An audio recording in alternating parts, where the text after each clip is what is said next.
바로 설교를 제가 진행을 하겠습니다. 여기 스크린을 보면 느닷없이 데드 엔드, 엑싯 써 있어요. 그죠? 다 무슨 말인지 아시죠? 제가 요즘 운동을 다시 시작을 했어요. 너무 힘이 없어서 다시 좀 걷자 해서 이제 엘리펀트 파크 길을 제가 걷는 길이 있는데, 그 오랜 세월을 제가 저 길을 걸었는데 저 사인을 인식하지를 못했어요. 그런데 요 며칠 전에 그저께쯤에 그날은 참 이상한 날이었어요. 열심히 걷는데 저기 보이는 저 끝에가 저 길이 끝나는 길인데 갑자기 그 사인이 마음에 들어와요. 데드 엔드, 엑싯 써 있어요. 가슴이 철렁하는 거예요. 아, 저기가 끝이구나. 저 길이 끝이구나. 그러다가 엑싯 쪽으로 발걸음을 슬쩍 옮겼어요, 제가. 저걸 사진을 찍었죠. 사진을 찍어서 교인들하고 좀 나눠야 되겠다. 두 번째 얘기를 또 하나 할게요. 여행을 다니다가 아주 오래전에, 여러분 지금 시카고에 가게 되면은 시어스 타워가 있어요. 시어스 타워가 있고 존 행콕 빌딩이 있는데 그 꼭대기에 전망대가 있어요. 여기서 그 당시에 젊은이들을 데리고 같이 트립을 나갔을 때 시카고에 그 스카이웨이라고 있는데 거기까지 가면 넌스톱으로 16시간 주파가 됩니다. 그 당시만 해도 저도 뭐 30대 말이고 40대 초반이었나 아마. 그러니까 무섭게 운전했죠. 그래서 참 그땐 또 철이 없었어요. 참가하지 못하는 청년들은 여기 뉴욕에서 타임을 체크하고, 진행하는 저희들도 차를 타고 가면서 정확하게 계획서에 짜여진 대로 16시간, 예를 들어서 42분 뒤에 어디에 있는지를 체크해라. 딱 그 시간에 전화가 와요. 뉴욕에서 청년들이. 목사님 어디세요? 지금 스카이웨이가 100m 전방에 보여. 이런 맛이 있는 거예요. 서로가 맞춰나가면서. 지금은 그렇게 하라고 해도 못하죠. 죽죠, 그랬다가는. 그런데 그렇게 해서 늦은 시간에 이제 시카고를 들어가서 갔으니까 그러면 우리가 시카고에서 시어스 타워를 한번 올라가 보자. 그렇게 이제 해가지고 그 존 행콕 빌딩 그 전망대를 올라가는데, 저희 말고도 늦은 시간이다 보니까 미국 청년들도 몇 명이 거기에 있었어요. 그래서 이게 쭉 입구를 들어가는데 그 입구에 써 있는 판이 뭐라고 표지판이 써 있냐면 Last Destination 이렇게 써 있는 거예요. 그러니까 그 미국 아이가 한숨을 쉬더라고요. Last Destination 그렇게 얘기를 하는 거예요. Destination이다 그러면서 최종 목적지라는 게 아니에요. 그렇게 해서 서로가 막 웃고 그랬어요. 그래서 그때 제가 엘리베이터 타고 올라가면서 그 청년에게 이런 얘기 했어요. See you in heaven later 그랬어요. Last destination 하니까 우리 좀 이따 천국에서 만나자. 그런 얘기를 제가 그 청년에게 얘기를 해주고 또 이어서 얘기했어요. Everything will be better than this 라고 얘기했어요. 엘리베이터에서 막 웃었어, 둘이. 뭐냐 하면 우리 조만간에 천국에서 만나자. Last destination. 거기가 여기보다 훨씬 더 좋을 거야. 그러면서 엘리베이터를 같이 타고 올라갔어요. 그 기억이 나요. 세 번째예요. 지난 주간에 다 경험했던 얘기들이에요. 운동을 끝나고 예전에는 저 길을 제가 걸을 때 막 이렇게 파워워킹을 하게 되면 왕복으로 갔다 오는 시간이 불과 한 1시간 10분 정도면 이너프했어요. 근데 여행을 다녀오고 힘이 드니까 그게 안 돼. 가는 데만 1시간 20분이 걸리는 거야. 천천히 심호흡을 하면서. 그리고 다시 돌아오니까 시간이 많이 걸렸어요. 교회를 이렇게 들어오는데, 차를 파킹하고 교회를 들어오는데 우리 이 교회 안에 거주하시는 분이세요. 제가 그분 성함도 아직 몰라요, 사실은. 이게 참 이게 부끄러운 얘기인데, 그분이 얼굴이 하얗게 창백해져가지고 교회 계단을 내려와서 아마 병원을 가는 것 같아서 이렇게 빠져나가요. 제가 그 옆을 지나가요. 그러면서 그냥 눈웃음만 살짝 치고, 그 보니까 몸이 굉장히 아파서 병원을 가는데 내가 어떻게 해줄 수 있는 게 하나도 없는 거야. 우리 지금 아파 계신 이덕상 집사님도 마찬가지예요. 해줄 수 있는 게 하나도 없어요. 그런데 마음 가운데에 내 마음에 오는 감동이 뭐냐 하면 성전에 기도하러 올라가는 사도 요한과 베드로의 그 모습이 생각이 나요. 은과 금은 내게 없을지라도 나에게 있는 것으로 너에게 주노니 나사렛 예수의 이름으로. 야, 워크, 일어나 걸으라는 거야. 그 말씀이 훅하게 들어와요. 그래, 내가 저 사람에게 줄 게 없는데, 나사렛 예수의 이름 외에는 줄 게 없는데, 그리고선 목욕실에 들어와서 앉았어요. 야, 참 감동이라는 게 시간을 보니까 정확하게 12시야. 베드로와 요한이 제9시에 성전에 올라갈 때에 미문에 앉아있는 안진뱅이를 보고 사도행전에 그 말씀을 폈어요. 쭉 읽으면서 마음에 감동이 오기 시작하는 거야. 맞다. 내가 직무유기를 하고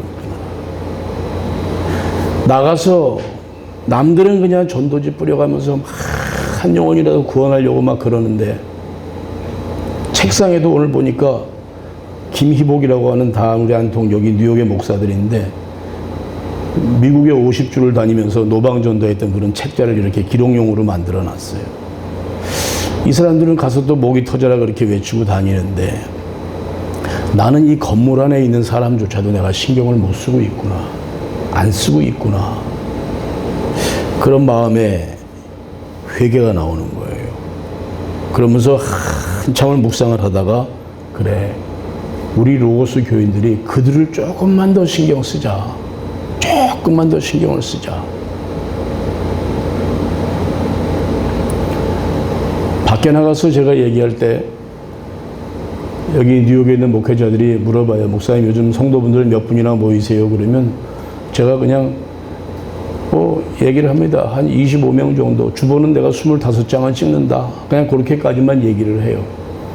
그러니까 그 숫자조차도 조금은 부러웠던 친구들은 그래. 아이, 그래도 그 안에 있는 사람들은 성도 아니죠. 그러길래. 야, 성도가 어디니까 뭐 중요한 거냐. 그래. 그런 그 반박을 했던 적이 있었어요. 그딴 소리 내 앞에서 하지 마라 그랬어요. 그러나 제 마음속에는 이 건물 안에 계시는 모든 분들을 갖다가 처음에 이 건물에 들어올 때 전부 다 어느 교회 다니세요? 교회 다니세요? 예배 꼭 참석하세요? 다 그렇게 인터뷰 같은 인터뷰를 했어요. 그때는 전부 다 그래. 내가 어느 목사님을 잘 알고요. 한두 마디 물어보면 다 뻥이야. 옛날 얘기, 고래적 얘기들 하고 앉아 있는 거예요. 알면서도 처지가 안 되니까 들어와서 하시라. 그런데 참 죄송한 얘기지만 약속을 지키는 인사들이 하나도 안 계셔. 속이 상하는 거지. 저렇게 아파서 죽어가는 사람, 저 차 타고 가다가도 죽을 수도 있고요. 근데 그런 사람에게 내가 내 입으로 예배 시간 나오시라는 그 얘기를 한 번도 내가 안 하는 거야. 알아서 네가 나오든지 그러게 때가 되면 나오겠지 하는 아니란 마음들을 가지고 있어요. 제가 회개했어요. 안 되겠다. 저 사람들을 우리가 1차적으로 예배 시간에 갖다 앉혀놓자. 이거 못하고 우리가 무슨 전도를 하냐. 이건 안 되겠다. 사랑하는 여러분들, 신경을 많이 쓰시기를 바랍니다. 전략적인 차원에서라도 이단들은요, 사람들을 전도할 때 전도라는 말 안 써요. 포섭이라는 말을 써요. 이 사람들이 그렇게 적극적인 사람들이에요. 포섭이라는 말을 쓰는데 우리가 그들의 영혼 얼마나 귀중합니까? 얼마나 귀한 영혼들입니까? 천국과 지옥을 고백하는 사람들이고요. 지금 이 순간도 하늘의 천군 천사가 우리를 지켜보고 있다고 그렇게 고백하고 그 고백에 우리가 아멘으로 화답하는 자들이에요. 그러한 자들이라고 하게 되면 이 건물 안에 있는 그 몇몇 사람들 죄다 그냥 끌고 내려와서 앉혀놓는 그런 노력이 필요하다. 어떻게 할 것이냐는 이제 생각을 해보겠지만 그래서 생각이 매월 첫째 주에는 총동원주의를 해야 되겠다. 이 건물 안에 있는 사람들은 전부 내려와서 함께 한 달에 한 번 정도라도 그때 한 달에 한 번은 우리 교우들과 저도 모든 교우들이 목숨을 걸고 그들 갖다가 정말로 그들에게 예수가 들어갈 수 있도록 최선의 노력을 다해서 그와 같은 예배를 드리는 노력을 기울여야 될 거예요. 우리 집사님들하고 사역자들은요, 제가 숙제를 하나 드릴게요. 한국을 다녀오고 나면 다음 달부터는 첫째 주를 총동원 주일로 지키는데 어떻게 이것을 계획을 짜서 어떻게 그들을 갖다가 할 것인가. 예를 들어서 매월 첫째 주는 그냥 랍스터를 그럼 먹여버리자. 영양 보충이라도 하라고 내려와 앉아 있어라. 밥이라도 먹으면서 어찌됐든 간에 가랑비에도 옷이 젖어. 그런 노력을 좀 우리가 해야 될 것 같아요. 개인적으로라도 하여간 저는 해야 되겠다는 마음이 들어서 제가 글도 메모를 해봤어요. 사랑하는 누구는 이름도 모르니까. 그동안에 우리가 여기에 들어서 함께 산 세월이 얼마인데 내가 그동안 당신에게 예수를 제대로 전하지 못했던 것에 내가 미안합니다. 그런 편지를 내가 지금 초안을 잡아놨단 말이에요. 그걸 다 방 밑에다가 내가 집어넣어 놓으려고 그래요. 가을에 지금 감이 요 앞에 또 열리기 시작하는데 그 밑에서 입 벌리고 앉아 있어봐야 그 감 언제 떨어진지도 모르는 거고, 안 되겠다. 이거 정말 정신 차려야 되겠다. 그런 생각을 제가 했습니다. 한 주간의 삶의 모습이 지금 이러 있었습니다. 오늘 제가 왜 이 말씀을 드리는가를 이제 성경 말씀을 우리가 풀어나가면서 함께 나누고자 합니다. 우리 그리스도인들에게 있어서 가장 중요한 것이 성경입니다. 근데 성경은 예수께서 직접 그 성경을 쓰시지 않았습니다. 성경을 쓴 사람들은 구약의 그 선지자들과 또 신약으로 오면 사도들이 그 성경을 다 썼습니다. 예수께서 직접 쓰신 게 아니야. 그러면 사도들은 왜 성경을 기록했을까라는 생각을 해봐야 돼요. 사도들은 왜 성경을 기록했을까? 여기에서 좀 더 우리가 자신을 적용한다 그러면 사도들이 성경을 기록한 그 목적과 분명한 이유를 모르고 우리가 성경을 본다라고 하게 되면은 분명한 이유를 안 사람과 분명한 그 이유를 모르는 사람은 완벽하게 차이가 날 수밖에 없어요. 차이라고 하는 것은 그들의 신앙적인 삶도 그렇고요. 모든 삶 자체가 사도적인 관점에서 왜 성경이 쓰여졌는가를 정확히 아는 사람들하고 그거를 제대로 구분하지 못하는 사람하고의 그 차이점은 확연하게 차이가 날 수밖에 없습니다. 사도라고 하는 게 뭐냐? 사도는요, 예수 그리스도께서 하나님의 역사와 예수 그리스도께서 그들을 직접 부른 사람들이야.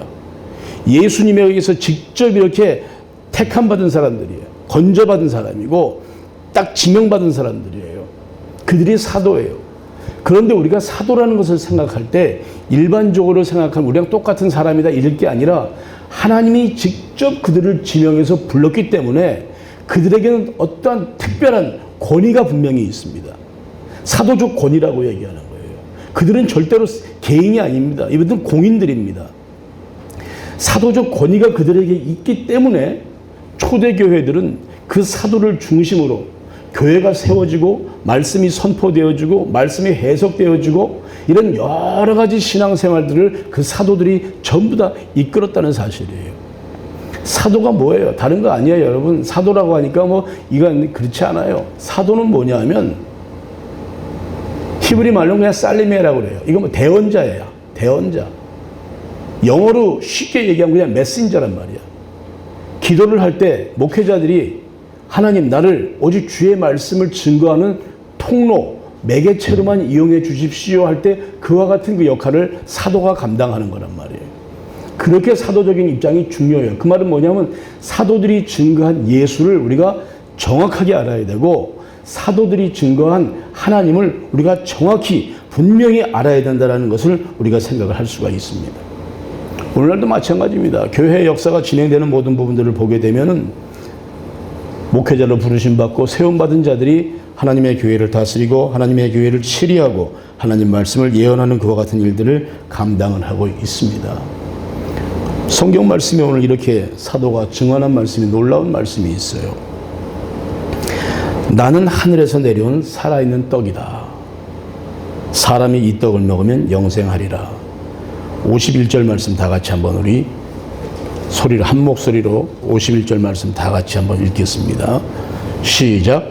나는 하늘에서 내려온 살아있는 떡이니 사람이 이 떡을 먹으면 영생하리라. 내가 줄 떡은 곧 세상의 생명을 위한 내 살이니라 하시니라. 아멘. 하늘에서 내려온 살아있는 떡이다.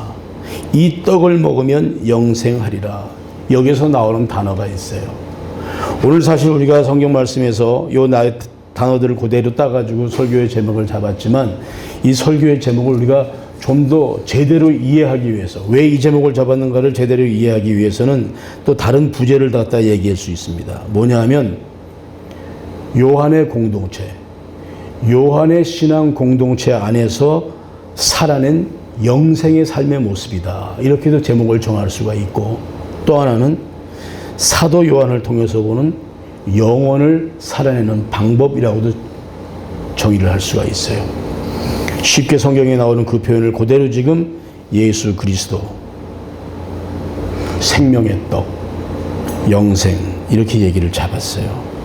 분명한 것은요, 요 말씀을 진행할 때 구약에서 있었던 사건을 갖다 그대로 인용해요. 신약으로 넘어와서 사도들이 예수 그리스도를 갖다가 설명할 때 구약에 이스라엘 백성들이 광야 생활 40년 동안에 먹었던 생명을 연장시켰던 만나를 갖다가 여기서 연상을 시켜요. 먹는 거야. 먹어야 살아. 그러면서 하는 말이 예수 그리스도를 먹어라. 그가 생명의 떡이다. 이렇게 얘기해요. 사람들이 오해를 하기 시작했어요. 아니, 예수 그리스도를 먹다니 그의 살과 피를 우리가 어떻게 먹나? 이러한 의문들을 여기서 제기를 했어요.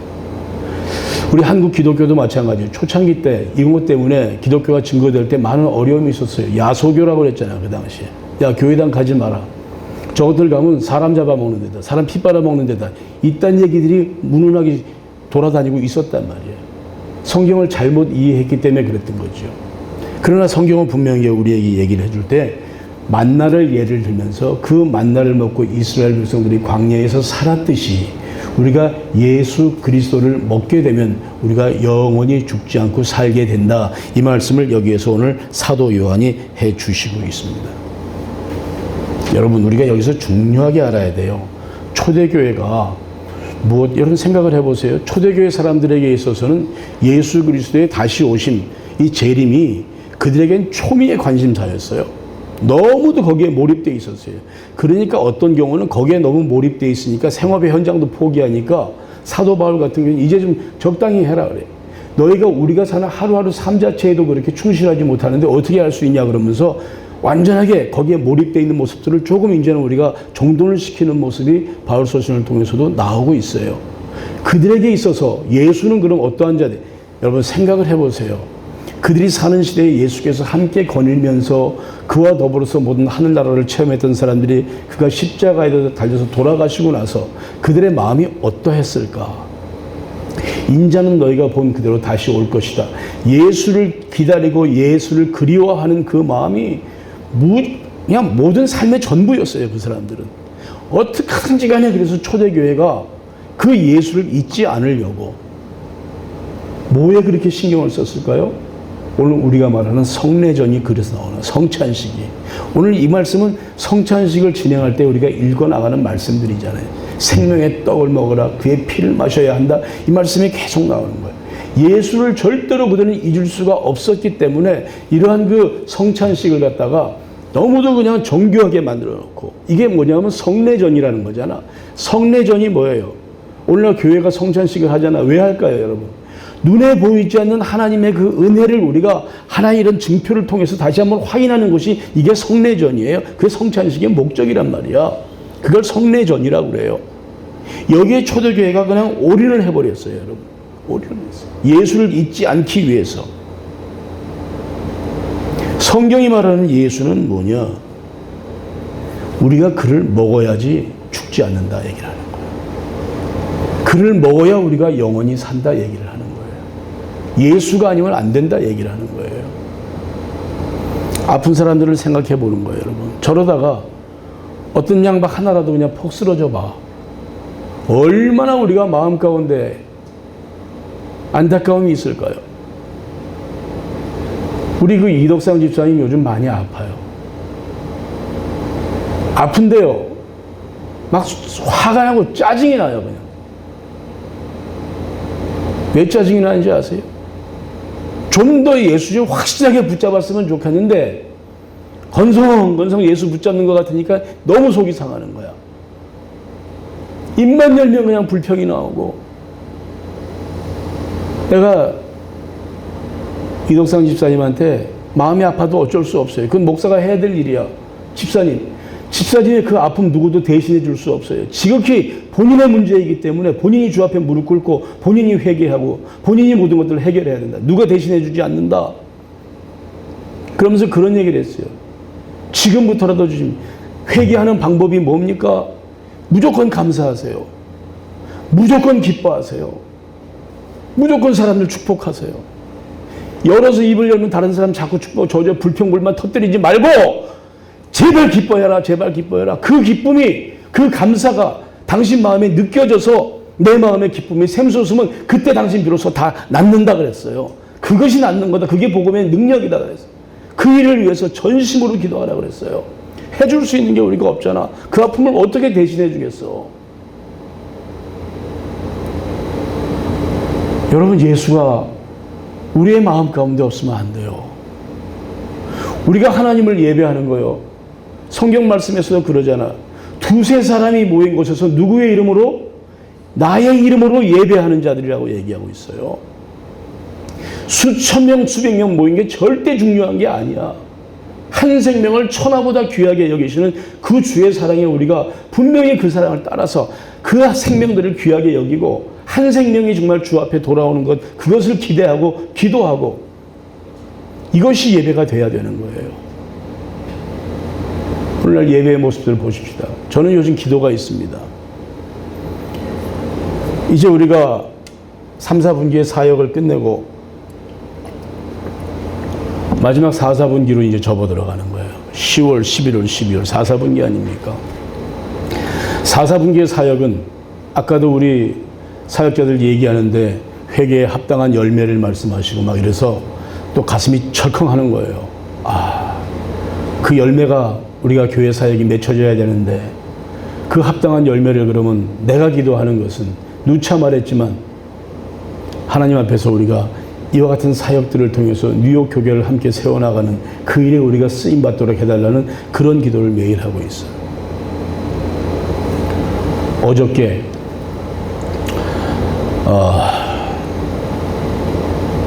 그 부동산 브로커 하시는 분을 만났어요. 그분이 저에게 하는 말이 있어요. 목사님, 저기 그 농장 목사님 좀 쓰세요. 그 얼마를 주고 내가 써야 되냐. 한 달에 2,000불이라도 주시고 그 농장 쓰시면 좋겠어요. 마음속에 거기에 대한 기대를 가지고 우리가 정초에 작년에 얼마나 그랬습니까? 그냥 근데 그게 어처구니 없이 깨지고 나서 그냥 내가 막 너무 속이 상해가지고 그 브로커를 볼 때도 그냥 마음이 편치가 않았어요. 어저께 또 그 얘기를 해요. 그래. 혼자 답도 줄 수가 없죠. 지금 상황에서는. 돌아오는데 마음이 그냥 계속 지금도 기도 중이야. 이거 어떻게 해야 되나. 그러던 차에 채플 얘기를 꺼내가지고 뉴욕의 작은 교회들을 살리는 그런 세운 일들 그런 것들의 얘기를 나누니까 그러면 요 옆에 건물을 하나 놨는데 가보시죠. 밤에 갔어요. 넓이가 얼마냐? 그러니까 지하는 2,300스퀘어핏이래요. 지하를 내려가 봤는데 손댈 게 많아. 그러면 구조가 그리고 예배실의 공간이 제대로 안 나와. 다른 데 좀 보자. 2층에 올라. 2층에 가니까 800스퀘어핏이야. 우리 교회보다 좀 좁아요. 건물을 봤어요. 이제는 이 일이 이런 건물들을 보게 하시면서 이 일의 열매를 이제 아버지가 거두시려나 보다. 그런 마음을 갖고 모든 일은 내가 한국을 다녀온 이후에 또 한번 다시 얘기하자. 계속적으로 예배 공간을 찾아라. 여러분, 제 마음 가운데는 앞서가는 기쁨이 있습니다. 어저께도 우리 총회의 목사님을 만나서 대화를 하는데 그 대화 중에 제가 그런 이야기를 했습니다.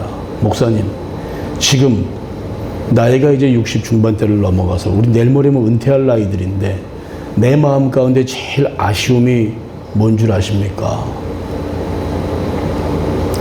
내가 젊은 시절을 뉴욕 교계에서 사역을 하면서 성장해 나가는 동안에 그 어떤 누구도 야, 임 목사, 나 참 수고한다. 내가 너를 좀 백업할게, 서포트할게, 이런 작자들이 하나도 없었다 그랬어요. 내가 오죽했으면은 제 등짝을 보면 그냥 거북이 등짝이 됐을 거라 얘기한 얘기가 그거예요.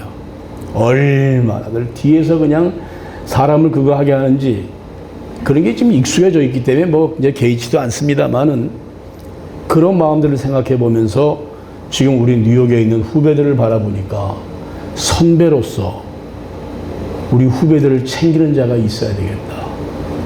선배로서 후배를 챙겨야지. 아니면 누가 챙길까? 여러분 생각해 보세요.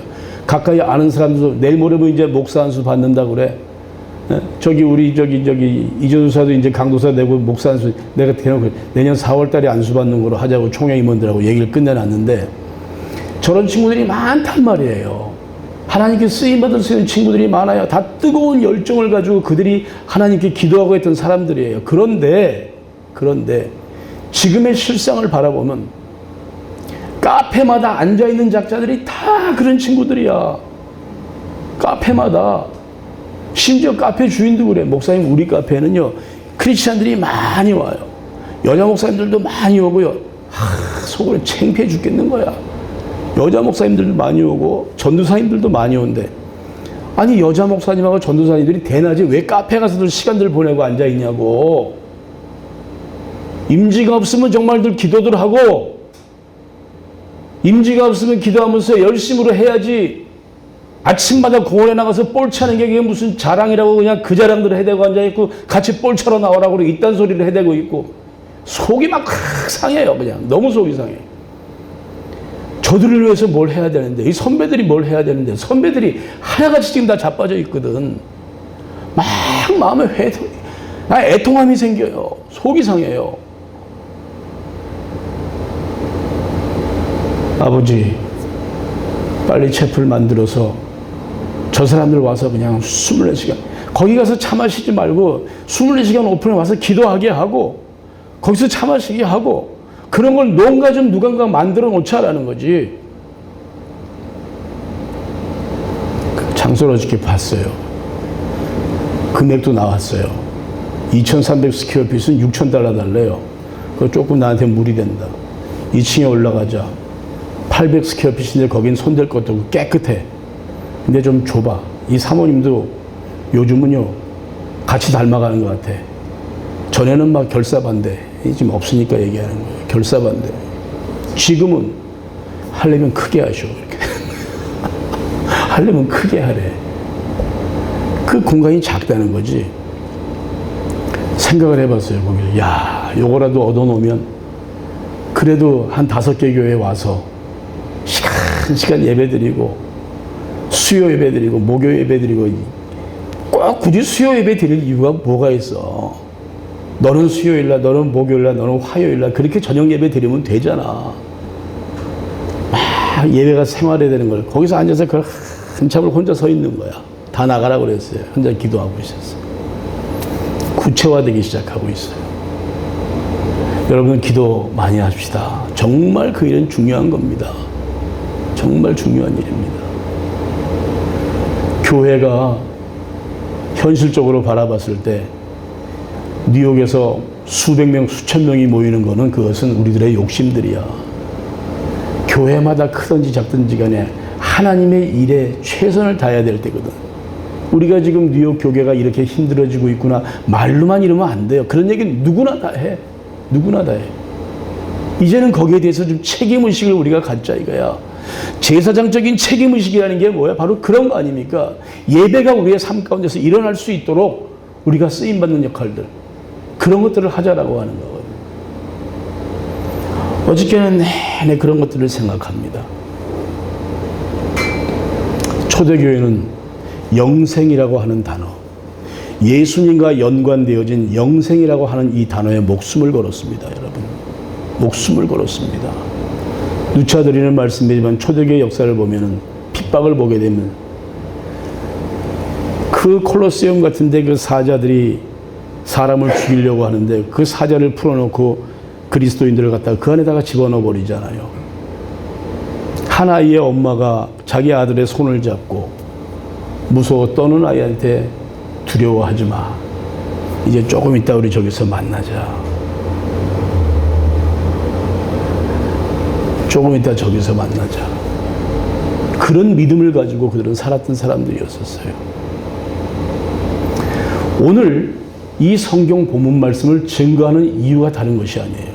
여러분, 영생이라고 하는 것이 우리가 영어로 eternal life 하니까 영생, 영원토록 죽지 않고 사는 것, 이것을 영생이라는 개념으로 착각을 하는데 그렇지가 않아요. 영생의 개념은요, 이것은 현재 시대적인 개념들이야. 지금을 우리가 영생을 살아나가는데 지금 살아나가는 영생의 모습이 무엇이냐? 하나님의 그 생명을 살아나가는 게 이것이 영생이란 말이에요. 내가 죽어서 가는 걸 얘기하는 게 아니야. 영생이라고 하는 것은 초대교회의 사도들이 외쳤던 그 말씀을 원어를 그대로 볼게. 에이스톤 아이오나라고 얘기했어요. 이건 뭐냐? 영원토록 이루어지는 하나님의 세계 속으로 들어가라는 얘기예요. 그게 영생의 삶이야. 예. 죽어서 우리가 천국 가서 이런 얘기를 하자라는 게 아니라고. 그들은 지금 이 시간 속에서 영원한 생명을 주는 하나님의 그 생명, 하나님의 그 시대 속으로 우리가 들어가자라는 것이에요. 이게 영생의 진짜 의미가 되는 거란 말이에요. 죽어서 가는 천국을 얘기하는 게 절대로 아니에요, 여러분. 지금 이 자리에서 우리가 하나님의 생명을 살아나가야 된다는 것을 말씀을 해주시고 있어요. 그런데 이러한 그 사도들의 이와 같은 말씀을 증거했던 사도들의 진의를 갖다가 파악하지 못하고 우리가 내가 아는 대로 그 영생의 의미를 파악한다고 하게 되면은 그는 우리가 똑같은 하나님을 섬긴다 하더라도 하나님을 섬기는 모습이 완전하게 바뀌어질 수가 있어요. 영생을 나중에 내가 죽어서 가는 그런 천국이라고 생각하게 되면 어떻게 됩니까? 제일 먼저 일어나는 게 현실을 부정하는 문제가 생겨요. 아유, 이 풍진 세상 내가 이러고 살다가 나는 천국 가서 영원히 잘 살 거야. 그것도 좋아. 그렇게 돼. 그러나 내가 죽어서 가는 천국을 말하는 게 아니라 현실의 삶 가운데에서 내가 온전하게 하나님의 생명 가운데 거하면서 이 안에서의 내가 누리는 그 풍요로움과 이 안에서 누리는 그 감사가 넘쳐나는 삶을 우리가 살아나가야 된다는 거예요. 그것이 영생의 삶을 사는 성도들의 모습이에요, 여러분. 대개 보면 인생 살면서 힘든 일 당하신 분들이 영생에 대한 개념을 그렇게 우리가 적용하는 경우들이 많이 있죠. 많은 문제가 생겨요, 여러분. 사기꾼들이 1차적으로 보는 그 대상이 누구예요? 뭔가 한 그래 허점이 보이는 사람들을 보잖아요. 그 영적인 사기꾼들, 영적인 그 테러리스트가 가장 좋아하는 자들이 누구예요? 그 마음에 기쁨이 없는 자들이에요. 하나님을 섬긴다라고 하지만 기쁨이 없는 자들이고요. 감사가 없는 자들이고요. 현실 세계 가운데 자꾸 그냥 부정적인 얘기들만 하는 자들. 그들에게 있어서 가장 쉽게 접근하는 게 누구예요? 그게 바로 이단들 아니에요. 거기에 갇혀서 그냥 뭐 어떻게 구별도 못하고 모든 것 다 바쳐가지고 엉망진창이 되어버리는 삶이 그들 가운데 나타나고 있다는 거예요. 여러분, 재미있는 얘기 제가 하나 해드릴게요. JFK 공항을 갔다가 요 근래에 좀 많이 나갔잖아요. 차를 타고 678을 타고 JFK 공항 들어가려고 배닉을 타고 쫙 들어가면 뒤에 야구장, 스타 스타디움이 배경으로 보이는데 큰 광고 보드, 빌보드가 거기에 보이죠. 그게 무슨 광고가 나온지 여러분들 보셨어요? 혹시 거기에? 파워볼, 라로, 금액이 나와. 그게요, 아까도 제가 처음 했지만 그 공원길을 그렇게 내가 수년을 걸으면서도 인지하지 못했던 데드엔드라고 하는 그 팻말이 어느 날 내게 보이는 것. 몸이 힘드니까. 아이고, 너무너무 힘드니까. 진짜 이러다가 이거 내가 밤에 자고 아침에 제대로 깰 수 있을까? 이런 생각들. 계속 멀며. 그러면서 혼자 생각, 그래. 아버지 나라 가면 그럼 이 뒷감당들은 누가 하나? 막 이런 생각들, 그 부질없는 생각들이 걸으면서도 그거 다 회개하는 거예요. 아이고, 아버지 내가 왜 이럽니까? 우리 박경림 전도사님도 회개 오지게 하셔야 돼. 목사님 저 유서 썼어요. 유서를 왜 써요? 누군 쓸지 몰라 안 써요? 그런 저도 쓴 적은 있었어요. 그거 다 우리 회개해야 돼. 생명은 아버지께서 정하신 연수에 따라서 아버지가 부르면 가는 거고 안 부르면 마는 거예요. 우리가 뭐 갈래요 말래요 미리 준비할게요. 아예 그런 생각하지 마세요. 회개했어요. 저는 입버릇처럼 얘기한 게 나 이제 2년만 하고 나 간둘랜다. 아이고 남은 사역을 갖다가 온전하게 그 기초를 닦아놓은 2년 택도 없는 소리 하지 마. 속으로 아버지 잘못했습니다. 진짜 2년 만에 나 가면 안 됩니다. 조금만 더. 얼마나 회개했는지 몰라요. 우리가 하나님의 일 앞에서 그런 태도 갖는 거 이거 정말로 합당한 태도 아닙니다. 영생이라고 하는 것은 그런 게 아니에요. 아니 그러니까 내가 제일 힘들 때 좀 목돈이 필요하다. 가니까 라로 사인이 보이는 거야. 라로의 금액이 막 매동 몇 천만 달러 이거. 이야 나중에 내가 들어오다가 저기 가서 라로 복권 하나 꼭 사야 되겠다. 이런 생각하게 되는 거예요. 여러분 이게 우리의 삶이에요. 뭐든지 영생의 삶이라고 하는 것은 지금 여기의 삶을 얘기하는 거예요. 지금 여기의 삶을 그럼 어떻게 살아나야 되겠느냐. 여기에서 이제 사도 요한이 말하고자 하는 핵심이 여기에 들어있는 거예요. 사도 요한이 뭐라고 얘기를 했습니까? 예수 그리스도에 대해서 증거하고 생명의 떡에 대해서 얘기하고 영생에 대해서 얘기하는데 영생을 우리가 살아나가는 방법은 하나님의 생명, 하나님의 그 시대를 살아나가는 건데 그러면 사도 요한은 그가 이끌었던 요한의 공동체에서 그가 취했던 하나님의 세계의 그 모습이 어떤 모습이었을까라고 하는 거예요. 그게 바로 하나님의 속성 가운데 영원한 하나님의 속성 가운데 하나인 사랑이라고 하는 사랑. 사도 요한의 사랑. 요한복음 전체가 사랑이에요. 하나님은 사랑이시니. 들컷에 실려 넘어서도 그는 서로 사랑해야 돼. 서로 사랑해야 돼. 이것만 강조하다가 하나님께 간 사람이야. 그 사도 요한이 증거했던 하나님의 속성 가운데 말하고자 했던 그 사랑의 모습이 오늘 우리 가운데 있을 때에 우리가 그 사랑의 모습으로 영생의 삶을 이루어 나갈 수 있다는 사실이에요. 내가 이 땅 가운데서 영생의 삶을 살기 위해서 어떻게 해야 되겠느냐? 그 사랑을 허락하신 예수 그리스도, 그 예수 그리스도가 내 안에 있고 그의 사랑이 내 안에 있을 때 우리가 이 세상에서 지금 영생의 삶을 살아나갈 수 있다. 그 사랑을 너희들이 마음속에 간직해라.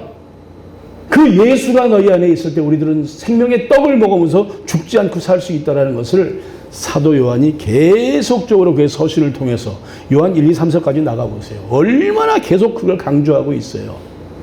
그 사랑의 삶을 우리가 살아내야 된다는 거예요. 그 삶을 갖다가 우리가 살아야 된다는 거예요.